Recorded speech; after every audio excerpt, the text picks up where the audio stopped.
Terkini dari Jakarta, difahamkan hari ini sebanyak 7 kumpulan masyarakat akan menggelar ataupun mengadakan tunjuk perasaan di beberapa kawasan di sekitar Jakarta, di mana antara lain kumpulan masyarakat yang berdemonstrasi hari ini membawa isu-isu yang pelbagai, mulai daripada isu tenaga sehinggalah kepada ketelusan dana dan juga isu-isu tuntutan mereka sebelum ini.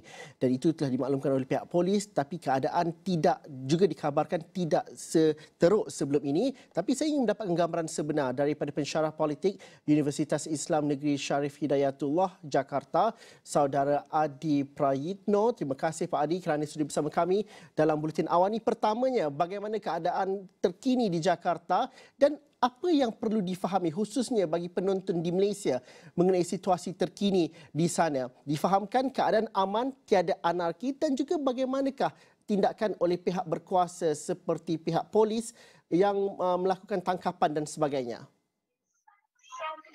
Ya, saya kira alhamdulillah sejak kemarin hingga hari ini Jakarta itu sudah berlangsung aman dan juga sudah kondusif.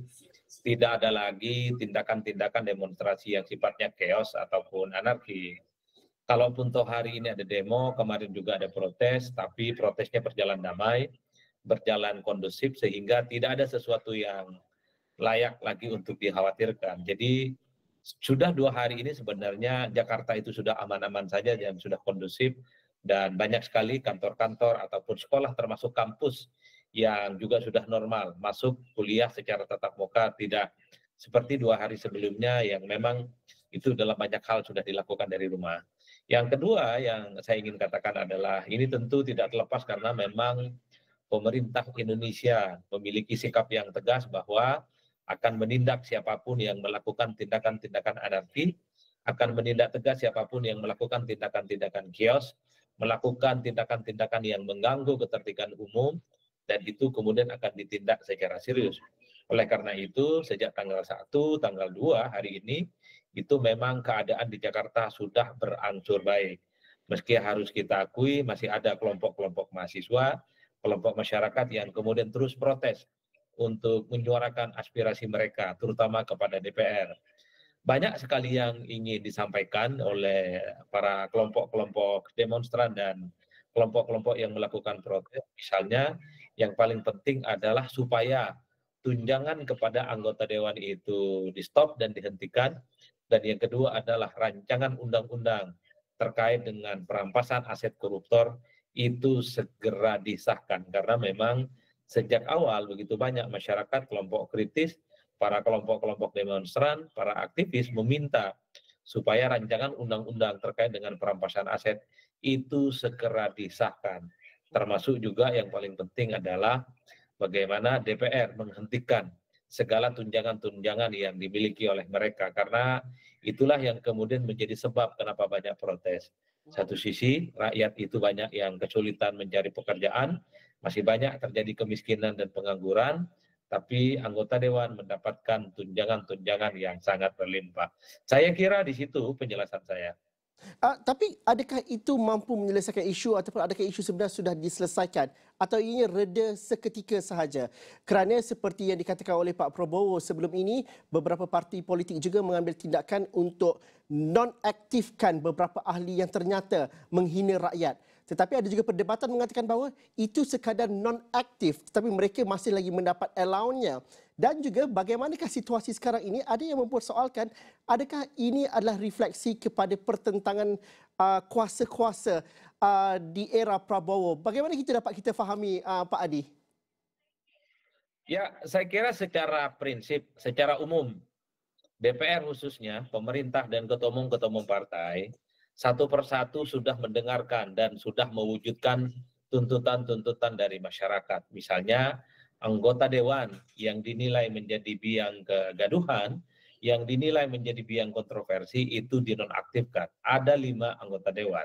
Ada Ahmad Syahroni, Nafa Urbah dari Partai Nasdem, kemudian dari PAN yaitu Eko Patrio, kemudian Uya Kuya, dan yang terakhir itu adalah Adis Kadir dari Partai Golkar. Minimal publik itu melihat keseriusan dari DPR, melihat keseriusan dari partai-partai politik yang bertemu dengan Presiden untuk menonaktifkan anggota dewan mereka yang dinilai telah menimbulkan kegaduhan dan kontroversi.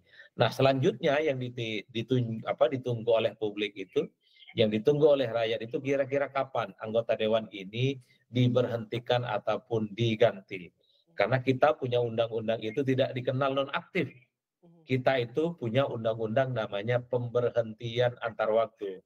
Artinya apa? Kalau anggota dewan yang nonaktif itu sudah diganti, itu artinya anggota dewan yang bersangkutan bukan lagi anggota dewan dan tidak boleh lagi mendapatkan tunjangan apapun atas nama DPR. Tapi kalau 5 anggota dewan yang nonaktif ini tidak dihentikan, tidak diganti, itu artinya 5 orang ini masih berstatus sebagai anggota dewan dan berhak untuk mendapatkan tunjangan. Inilah yang saya kira sebenarnya secara isu tuntutan-tuntutan masyarakat masih ingin melihat apakah yang nonaktif ini akan segera diberhentikan ataupun tidak. Saya menduga kalau 5 orang anggota dewan ini dinonaktifkan saja, tapi tidak diganti, mungkin akan melahirkan protes-protes dan demonstrasi lanjutan untuk meminta bagaimana sang anggota dewan itu untuk segera berhenti. Nah, yang kedua, kita mendengarkan 8 partai politik yang saat ini punya perwakilan di DPR itu sudah sepakat dan berkomitmen bahwa mereka itu ingin menghentikan bantuan-bantuan kepada DPR, ingin menstop bahwa tunjangan ke DPR itu tak akan ada lagi. Itu tentu sebagai bentuk sebuah keseriusan bagaimana partai politik dan anggota DPR itu mendengarkan bagaimana tuntutan-tuntutan yang ada di masyarakat secara umum. Inilah yang saya sebutkan bahwa ketika tuntutan rakyat, tuntutan masyarakat itu didengarkan satu persatu, maka saat bersamaan kelompok-kelompok kritis, para aktivis, termasuk juga demonstrasi, itu perlahan sudah mulai berkurang.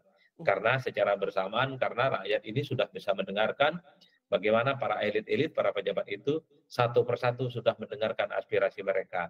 Tapi ingat, kalau misalnya seperti nonaktif ini masih terus nonaktif, saya juga menduga ini akan terus terjadi protes di kemudian hari. Saya kira di situ, Mas.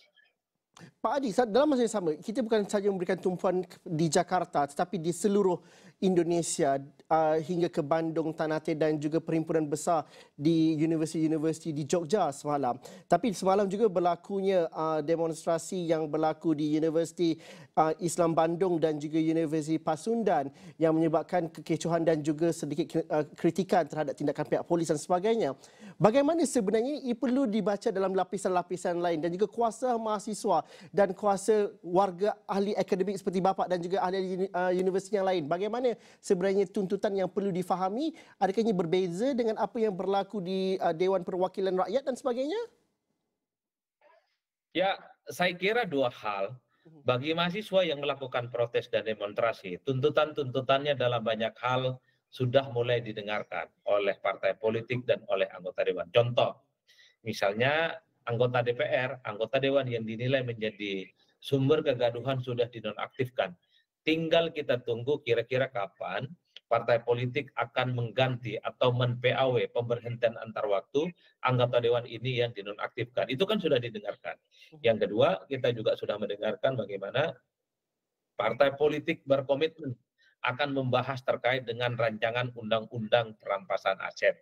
Termasuk juga misalnya para partai politik dan anggota dewan itu sudah bersepakat bagaimana soal tunjangan ke DPR itu di stop. Itu kan sudah didengarkan dan mereka sudah berkomitmen akan melakukan. Tinggal kita tunggu apakah akan segera diwujudkan tuntutan-tuntutan itu berupa undang-undang seperti yang kemudian nanti akan kita laksanakan. Kalau itu tidak diwujudkan, maka mahasiswa mungkin layak untuk melakukan protes kembali. Untuk kecewa dan marah lagi berhak. Tapi secara umum partai politik, pemerintah, DPR sudah mendengarkan bagaimana mereka akan mewujudkan apa saja yang dilakukan oleh DPR dan partai politik. Itu yang pertama. Yang kedua, tentu saja sekalipun ada protes, ada kekecewaan dan kemarahan yang dilakukan oleh mahasiswa, kelompok-kelompok masyarakat, tapi yang paling penting adalah harus disampaikan dengan cara-cara yang baik. Tidak boleh anarkis, tidak boleh kios, tidak boleh merusak fasilitas-fasilitas publik, karena itu melanggar aturan. Di Indonesia, kalau ada protes dan demonstrasi, dia kios, dia itu kemudian anarki, melakukan rusak-rusak fasilitas publik, kita tidak boleh. itu bertentangan dengan hukum. Saya kira itu yang pertama menurut saya penting untuk digarisbawahi. Nah, yang kedua tentu dari segi penanganan terhadap protes dan demonstrasi. Tentu kita selalu berharap dan selalu mengimbau kepada pihak-pihak keamanan, pihak-pihak aparat untuk menggunakan cara-cara persuasif, menggunakan cara-cara kemanusiaan untuk menghadapi aksi-aksi protes yang belakangan ini memang sudah begitu banyak bermunculan di berbagai tempat. Karena kita tahu bahwa mahasiswa, rakyat, penegak hukum, para aparat adalah sama-sama warga Indonesia yang saya kira harus saling jaga satu sama yang lain. Kalau ada kerusakan, bangsa inilah yang rugi. Kalau kemudian ada anarki, maka bangsa inilah yang rugi. Kalau ada kios, kita semua sebagai bangsa Indonesia yang rugi. Oleh karena itu, saya selalu mengatakan sebagai peneliti, sebagai akademisi, ayo sampaikan segala sesuatunya dengan cara-cara demokratis, dengan cara-cara yang baik, tidak boleh melanggar hukum dan tidak boleh melanggar aturan. Saya kira di situ, Mas.